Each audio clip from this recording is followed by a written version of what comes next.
Alright, welcome back to Nifty Network. So I had done this little questions box and I asked what you guys wanted to see, and I had a few that said how to remove the diff bushings out of the diff. So we're going to get the diff out, get the axles undone, and I'm going to show you how to smack these out. It's really easy. Alright, so we're going to grab a 14 wobbly and a 14 wrench, and then we're going to turn around here. And I am going to just start on the driver's side. We're just going to blow all these out. And then I always leave the wheel on because it's way easier to spin the axles.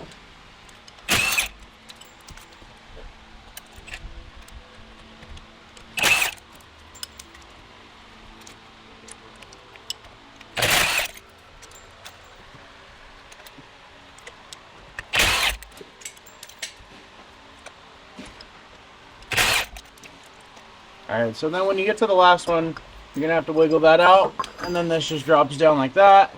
And since we have the 14 in our hand, I'm just going to do the passenger side as well to show you. It's the same thing. One thing that you might run into that we are not running into is removing your exhaust. There is a mid-pipe section right here that kind of, it's a pain to get the exhaust or the axle out with the mid-pipe section in. So you will have to remove your mid-pipe as well.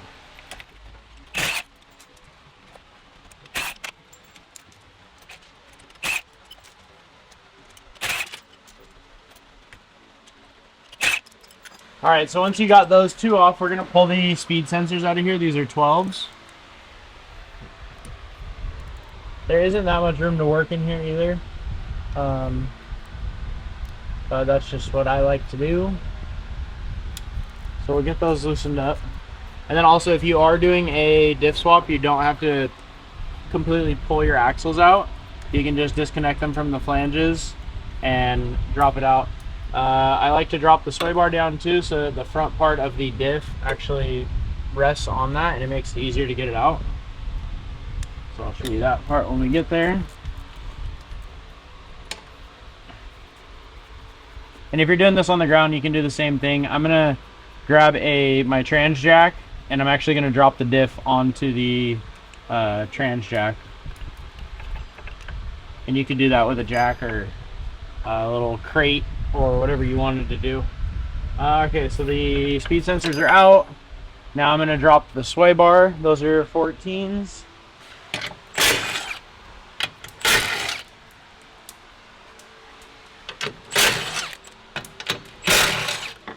Okay, so that comes out like that.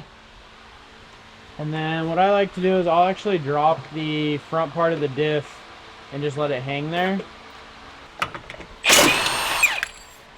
And then these are a specific orientation. So you have the bolt, and then you have the big washer, and then that goes down like that. And then you actually have a metal plate that goes the dome side up. So it will actually sit like this. Obviously the diff will be in between this section. And we'll go over to this side, do the same thing.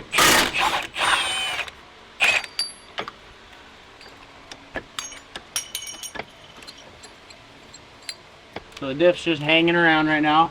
And then that kind of allows you to get to the breather that's at the top of this. I don't know if you'll be able to see it, Shane, but it's right here. You'll be able to pinch the C-clamp with your fingers. It's a small one, and you're able to pull it off. Okay, so that comes off like that. And then we'll get our trans jack under here, and we'll pull the last bolt out of the rear. Rolling. Rolling. Alright, so we're going to jack the trans jack up.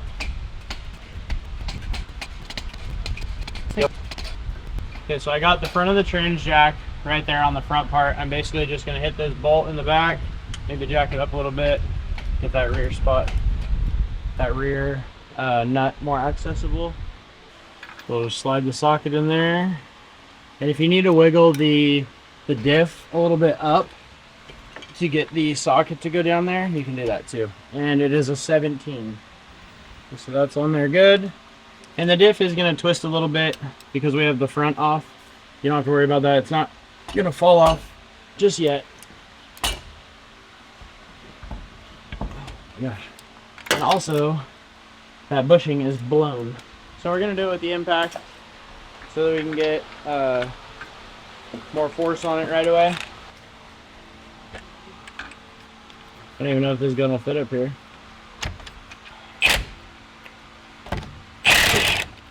Okay, so that broke it loose, which is good.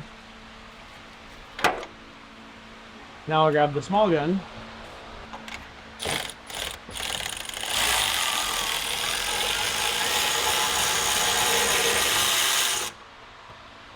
Okay, so that nut is all the way off.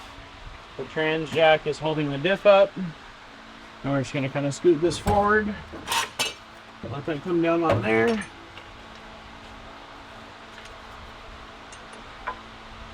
And we'll lower the jack just a little bit so we can walk the sway bar out from under it.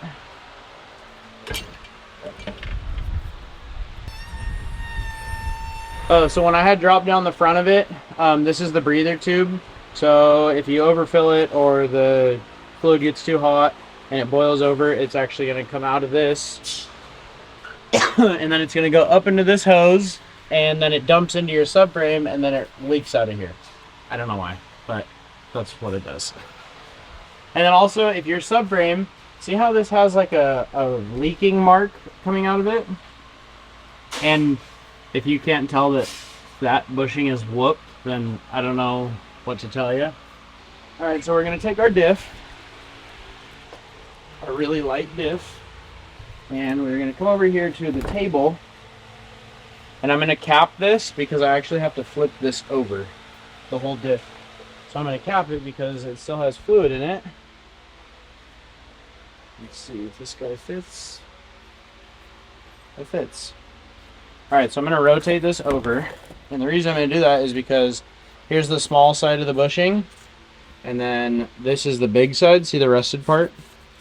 That is the big side of the bushing. And I'm going to put this like this. I'm going to grab a piece of wood. And I'm going to grab a hammer. I'm going to lift this up. And I'm going to set this piece of wood to where the diff is missing the bushings. And if it wants to rotate on you, we can also put another shim on this side. And we're going to grab a socket. You can grab... This is a 32. I'm sure like a 34 will fit. And what you're going to do is you're just going to hit this socket going down. And make sure to make good contact. And you'll be able to hit it out in 2 hits. So there's that.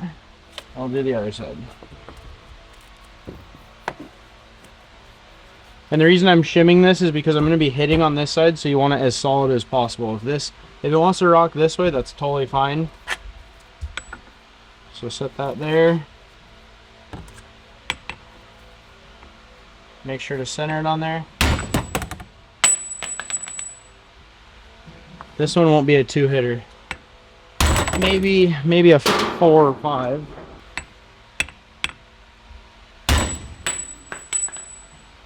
Maybe more than a 4 or 5. Hasn't even broke free yet.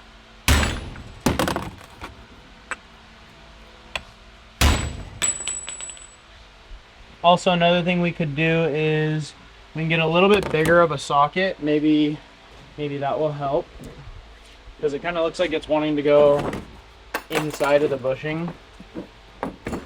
We're just gonna go for it. Here's a 36. And I know that that is big enough to miss the bushing.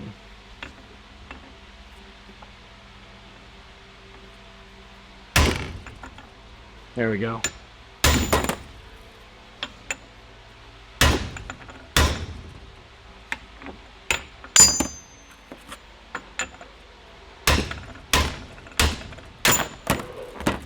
Alright, so this one took a little bit more work.